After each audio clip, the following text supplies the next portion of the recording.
రాష్ట్ర ముఖ్యమంత్రి చంద్రబాబు నాయుడు గారు ఎన్నికల ముందు రాష్ట్రంలో ఇల్లు లేని నిరుపేదలందరికీ సొంత ఇంటి కల నెరవేరుస్తాం, పట్టణ ప్రాంతాల్లో 2 సెంట్లు, గ్రామీణ ప్రాంతాల్లో 3 సెంట్లు ఇంటి స్థలం ఇచ్చి ఇంటి నిర్మాణానికి 4 లక్షల రూపాయలు ఇస్తామని చెప్పి ప్రకటన చేయడం జరిగింది.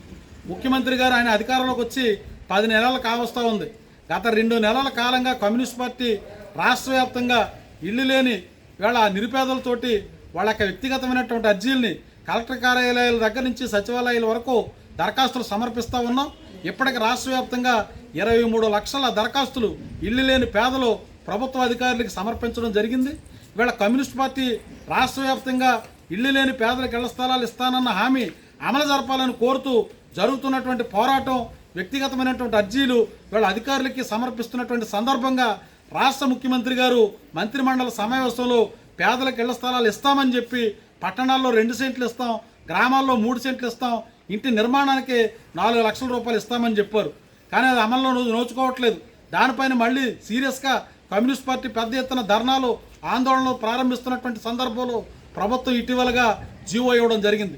ఆ జీవోని సచివాలయాల స్థాయి వరకు పంపించి తక్షణమే ఇల్లు లేని లబ్ధిదారుల్ని గుర్తింపజేసి ఎవరైతే దరఖాస్తులు చేసుకున్నారో ఆ దరఖాస్తుల పైన పూర్తి విచారణ జరిపించి నిజంగా ఇల్లు లేని నిరుపేదలందరికీ కూడా తక్షణమే ఇంటి స్థలం ఇచ్చి వారి యొక్క సొంత ఇంటి కల నెరవేర్చాలని ఈ ప్రభుత్వాన్ని డిమాండ్ చేస్తూ ఉన్నాం. ఇప్పటికే 10 నెలల కాలం గడిచింది.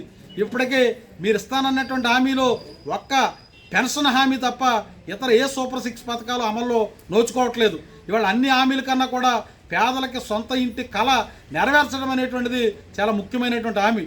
ఎందుకనంటే ఇవాళ పెరిగిన ధరల రీత్యా ఒక్క సెంటు కాదు కదా, గజం నేల కూడా కొనుక్కోలేనటువంటి దుస్థితిలో ఇవాళ పేదవాళ్ళు ఉన్నారు.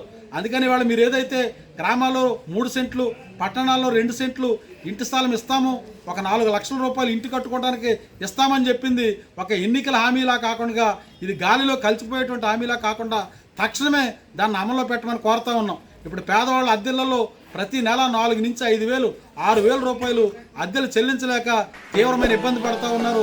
తక్షణమే పేదలు ఇంటి స్థలం హామీ నెరవేర్చాలని ఈ ప్రభుత్వాన్ని డిమాండ్ చేస్తూ ఇవాళ భీమవరం మండలం తాడేరు ఇవాళ సచివాలయం దగ్గర సచివాలయం అధికారులకి ఈ వ్యక్తిగతమైనటువంటి ఇళ్ల స్థలాల అర్జీలు సమర్పిస్తూ ఉన్నాం. అలాగనే ఎంఆర్ఓ గారికి, అలాగే ఆర్డీఓ గారికి, కలెక్టర్ గారికి కూడా వ్యక్తిగతమైనటువంటి అర్జీలు సమర్పిస్తాం. ఇవాళ రాష్ట్ర ప్రభుత్వం పేద ప్రజలకి ఇళ్ల స్థలాలు ఇస్తామని ఇచ్చినటువంటి హామీని అమలు జరిపే వరకు కూడా ప్రతి పేదవాడికి ఇంటి స్థలం దక్కే వరకు సిపిఐ పోరాటం చేస్తుంది. అంచేత మీరు ఇచ్చినటువంటి హామీని అమలు జరపమని చెప్పి ఈ ప్రభుత్వాన్ని గట్టిగా డిమాండ్ చేస్తూ ఉంది. మరి మనం ముఖ్యమంత్రి గారు ఇచ్చిన హామీలు మనం చెల్లించి మనం ఓటేసిన తర్వాత 10 నెలలు అయినా కానీ ఏమీ చేయలేదు. మరి ఇప్పుడు అద్దెళ్లలో ఉంటున్నారు. ఇప్పుడు నా ఇంట్లోనే ఇళ్లలోనే 14 పోర్షన్లు అద్దెకిచ్చుకున్నానంటే అద్దె చెల్లించలేకపోతున్నారు. వాళ్ళు అద్దె చెల్లించలేకపోయినా మరి నేను తక్కువ అద్దెకిస్తున్నాను, మరి ఎంతకాలం అని వాళ్ళు అద్దె చెల్లిస్తారు? అంచేత వాళ్ళకి వెంటనే ఇళ్ల స్థలాలకు ఇల్లు కట్టుకుంటాకి 5 లక్షల రూపాయలు ఇవ్వమని కమ్యూనిస్ట్ పార్టీ వారు కోరారు. వారికి నేను మద్దతు ఇస్తున్నాను. మరి పోరాటం చేస్తేనే కానీ మనకు రావు. ఈ కమ్యూనిస్ట్ పార్టీలు పోరాడుతున్నాయి కాబట్టి వాళ్ళకి మీరందరూ మద్దతు ఇవ్వాల్సిందిగా కోరుతున్నాను. ఈ అవకాశం నాకు ఇచ్చినందుకు మీ అందరికీ కృతజ్ఞతలు సమర్పించుకుంటున్నాను.